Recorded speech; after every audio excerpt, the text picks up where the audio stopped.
let me ask you to talk a little bit about not just the place of Paradiso in the structure of this entire magnum opus, but maybe start with, you know, with purgatory. You know, what is the kind of impetus, you know, when the world turns upside down, essentially. You get to the bottom of hell, and then gravity, because you're at the center of the earth, like, reshifts.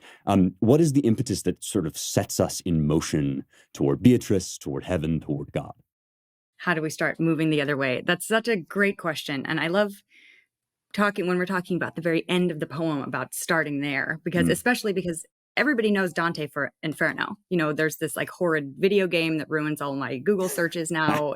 There's the Dan Brown, there's Dante's Inferno is the name of like pizza parlors all over the country, and so to see what's past that, is really where this poem starts to get to work and do its job, is once we've moved past that inflection point and we are now all eyes on salvation, essentially. And so, what makes that teeter-totter sort of shift across that fulcrum point?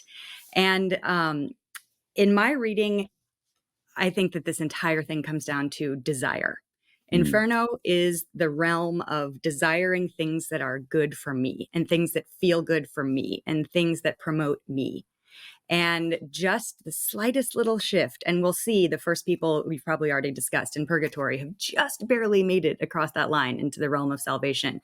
But just that tiny little shift away from the self is where this starts. And the farther away we get from obsession with self, the further we're going to get to the beatific vision. And we're going to meet a host of people who've done that in varying degrees as he starts that the saved side of the journey.